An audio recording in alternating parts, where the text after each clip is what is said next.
Hello, hello, bienvenue sur mon profil personnel. Je vis Vertu Mindset et Intuitive Coach. J'accompagne les personnes sensibles à s'affranchir de leur surcharge mentale et émotionnelle pour accueillir la pleine liberté de créer leur vie rêvée avec légèreté, surtout grâce à leur unicité. Ça fait super longtemps que je ne suis pas venue en live. Je suis super contente de vous retrouver. Faites-moi un petit coucou si vous êtes par là. Je viens aujourd'hui pour vous partager tout ce qui me tient à cœur depuis pas mal de jours, depuis pas mal de semaines même, et quelque chose en particulier qui est vraiment quelque chose qui m'a profondément marqué, c'est d'être vraiment connecté à ses valeurs, d'être connecté à tellement à ce qui est important pour soi, pour nous, ce qui vibre, ce qui fait sens, ce qui nous fait rayonner, ce qui nous fait sourire, ce qui nous fait nous dépasser, ce qui nous fait nous sentir vivants en fait, pleinement vivants, pleinement se sentir pleinement exister. C'est quand on est dans cet alignement, quand on est dans cette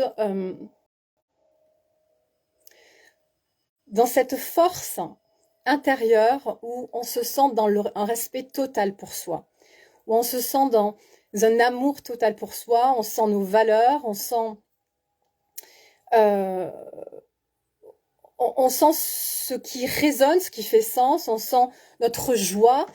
Et coucou Jasmine, j'espère que tu vas bien, je suis super contente que tu sois là. Et quand on est en fait dans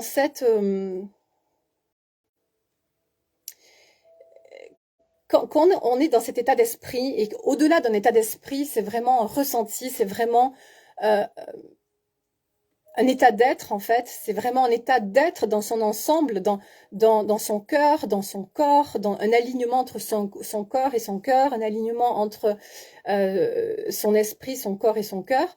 Et il y a cette espèce de justesse avec notre vérité, d'unité avec ce qu'on est profondément.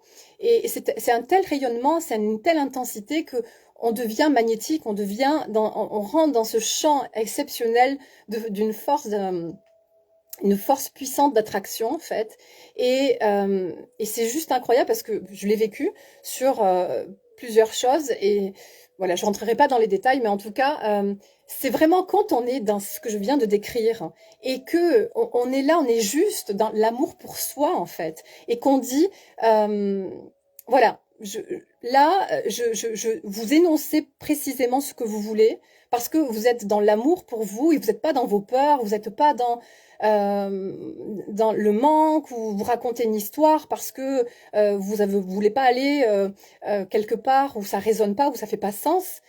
Euh, c'est vraiment, disons, c'est vraiment quelque chose qui part du fond de votre vérité, de votre justesse, aligné à votre être véritable. Donc, c'est vraiment puissant parce que c'est juste. Voilà, simplement, c'est juste. Et à ce moment-là, vous précisez ce que vous voulez, vous énoncez intérieurement ou même oralement enfin, vous énoncez, disons, de façon manifeste vos intentions, vos désirs, et c'est tellement entendu à ce moment-là.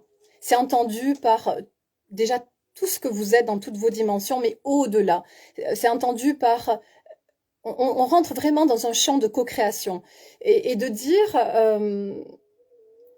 voilà, de se poser, de dire voilà, je sens que c'est soit ça ou soit ça et ça c'est pas juste pour moi de vivre ça comme ça, c'est pas juste parce que moi je suis ça et ça et je ne tolère pas, je n'accepte pas telle chose ou telle chose et là les choses et puis là on peut rentrer, on peut se laisser porter, on peut rentrer dans un lâcher prise, dans un laisser être et parce que on s'est positionné, parce que on a choisi, on a décidé euh, on peut réceptionner, se préparer à recevoir et à lâcher les résistances en fait. Simplement parce que on a vraiment reconnecté à notre identité, à notre réelle identité, euh, à nos profondeurs et on est sorti de la torpeur, on est sorti de ce qui ne fait pas sens avec qui on est profondément.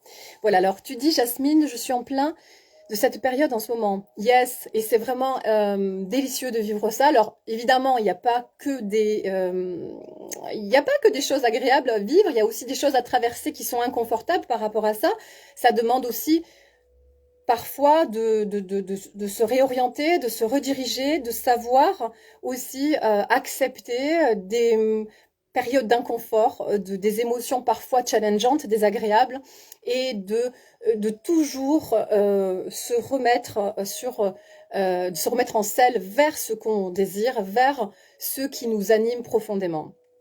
Et surtout, surtout, la deuxième chose qui me tient à cœur, c'est de s'écouter. C'est vraiment de sentir ce qui fait réellement sens. Et puis je m'aperçois à travers ce que j'ai déjà abordé au départ de ce live que on a des désirs parfois comme ternis parce que il y a des croyances limitantes qui se sont accumulées sur le chemin. Il y a des déceptions, il y a eu des expériences douloureuses, etc., qui fait qu'on tarit petit à petit tout doucement, mais sûrement, un petit peu comme la grenouille qui se fait bouillir tout doucement, l'air de rien dans la casserole. On a nos rêves, nos idéaux, nos désirs qui sont comme ternis, qui sont comme recouverts d'un voile et qui ne brillent pas aussi intensément que ça pourrait, et du coup qui n'ont pas cette puissance, parce que les désirs, quand on désire quelque chose tellement fort, en fait, on est attractif, on attire ce on souhaite, hein, parce que c'est juste, en fait, un désir, il est juste du moment où on le ressent, du moment où il vient à nous, c'est qu'il vient de notre cœur, et que voilà, il y a une espèce de puissance d'attraction juste époustouflante, juste géniale, quoi. Et donc, si on n'est pas dans nos vrais désirs, si on n'est pas connecté, relié à ce qui fait sens véritablement pour soi, eh bien, c'est souvent pas des choses qui sont vraiment faites pour soi. Et du coup, ben, on galère plus à les... Et on se rend parfois même pas compte que c'est pas vraiment fait pour soi.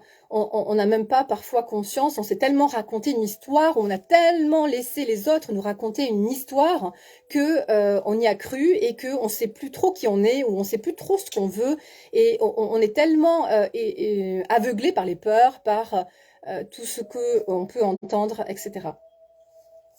Voilà, donc restons reliés profondément, intensément à nos désirs, à ce qui fait sens. Et j'ai écrit un post sur ça parce que c'est tellement important d'aller réveiller ses vrais désirs, l'intensité de ce qui fait vraiment sens pour soi. Et pas pour le voisin, le parent voilà, vraiment aller chercher qu'est-ce qui nous anime véritablement. Et puis, écouter son cœur, parfois ça demande aussi de s'isoler, ça demande de se retrouver, ça demande de rentrer en soi, ça demande d'aller entendre le silence, ça demande d'aller écouter ce silence, paradoxalement, d'aller chercher la musique, en fait, qui est peut-être toute légère, mais qui est bel et bien là en soi, et qui est vraiment notre voie, en fait, qui est notre guide, qui est le chemin à emprunter, cette musique-là. Mais si on est trop, si les bruits du monde masquent trop cette musique intérieure, si on est trop entouré de gens, si on n'a pas des moments, des espaces qu'on se privilégie pour soi, pour se recueillir, si on ne sait pas s'accorder des plages comme ça, où on va peut-être marcher dans la nature, où on va peut-être se connecter aux animaux, peut-être chacun sa façon, ou écrire, etc., eh bien, ça va être compliqué d'entendre cette musique parce que elle va être étouffée par tellement de voix, y compris d'abord, avant tout, les nôtres, hein, celles qui sont en lien avec nos peurs, avec ce qu'on a traversé, avec ce qu'on a expérimenté, avec tout ce qui nous a pu, tout ce qui a pu nous éloigner de nous-mêmes. Voilà. Donc, restons reliés à cette voix, celle du cœur, qui est toujours la meilleure, mais suffit encore de savoir la distinguer et de savoir l'honorer aussi. Voilà, alors Jasmine, tu dis que j'adore ta musique de fond et encore une intervention au top. Oh, merci, tu es un amour, Jasmine. Merci beaucoup. Je vous souhaite une très très belle journée. Merci à ceux qui passeront par là et n'hésitez pas à liker. Jasmine, merci pour ta présence et je vous dis à très vite.